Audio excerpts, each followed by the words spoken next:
iniciamos uma série de bate-papos referentes ao NUGEP, ao Núcleo de Precedente do Tribunal de Justiça do Estado do Maranhão. Hoje conosco o doutor Olídice, muito conhecido pelo público, que vai tratar desses precedentes, vai dar o primeiro passo para que a gente comece a entender a importância do NUGEP, principalmente como órgão de gestão dos precedentes do Tribunal de Justiça do Tribunal, mas também dos precedentes das outras cortes pelo Brasil afora. Doutor Olídice, seja bem-vindo, e eu queria logo iniciar perguntando sobre os precedentes, que você dê pequenas orientações ou já conceituações sobre os precedentes e a sua importância. Doutora Sônia, minha dileta colega, bom dia, obrigado pelo convite do NUGEP. Queria dizer que é um prazer fazer parte desse momento, gravar esse vídeo, porque o NUGEP representa um grande avanço para o Tribunal de Justiça do Maranhão, para os tribunais brasileiros, porque o que nós temos aqui é a possibilidade de organizar e identificar a existência de precedentes oriundos dos tribunais estaduais, federais, dos tribunais superiores, para que a gente possa fazer uso dos mesmos e obter uma justiça mais célere, uma resposta jurisdicional mais célere. E eu acho que nada melhor do que a gente começar hoje pela própria ideia de precedentes, já que a gente está falando do NUGEP, e nós temos aí uma série a respeito dessa temática. Eu acho que é fundamental que a gente tente compreender inicialmente o que é o precedente, essa ideia de precedente. Muito bem. O CPC de 2015 ele foi revolucionário nesse aspecto, porque nós temos uma sistematização de um sistema de precedentes que nós não tínhamos antes no Código de Processo Civil de 73.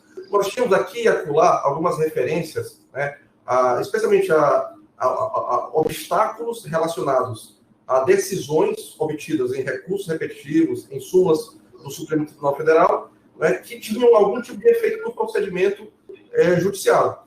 E com o CPC de 2015, isso ficou muito bem delimitado, muito bem delineado. Então, nós temos um Código de Processo Civil e ele valoriza muito a ideia de precedentes.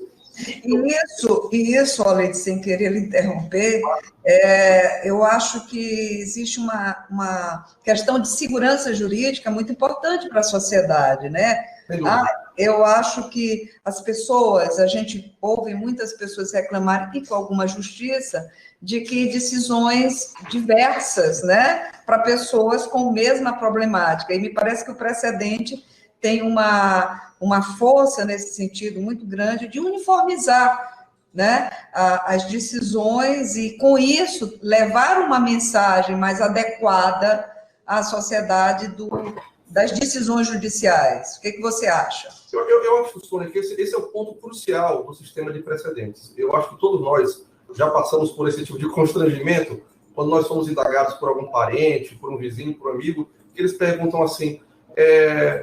Doutor Olídice, doutora Sônia, eu tive um caso que foi julgado desse jeito e o meu vizinho tinha um caso idêntico ao meu que foi julgado de uma forma diversa. Isso causa um constrangimento, eu acho, e fragiliza a justiça. Então, o sistema de precedentes que é adotado no Brasil, ele é largamente utilizado em países de língua inglesa, Estados Unidos, Inglaterra, que são os países chamados de países de common law, em que os precedentes são ali criados a partir da atividade dos juízes e dos tribunais, diferente do nosso, que a gente julga a partir da interpretação da lei.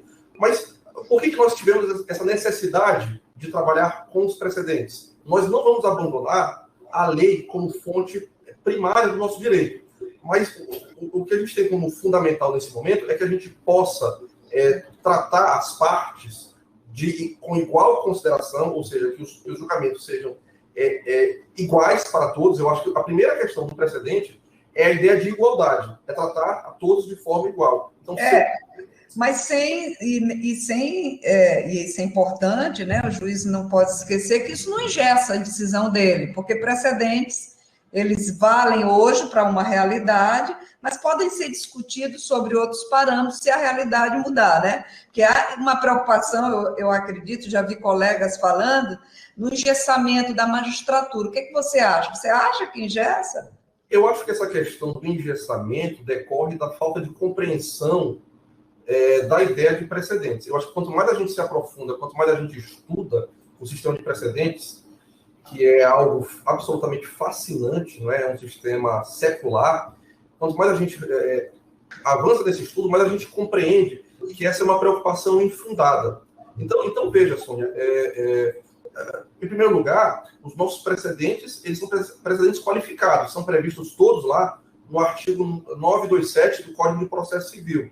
Né? Não é exatamente igual ao precedente do direito americano ou do direito inglês, mas essa questão da estabilidade, da previsibilidade, da integridade, da coerência é a mesma coisa. A ideia é a mesma. Então, pensar no engessamento é desconsiderar elementos fundamentais do sistema de precedente, como, por exemplo, a distinção, que é o chamado distinguishing.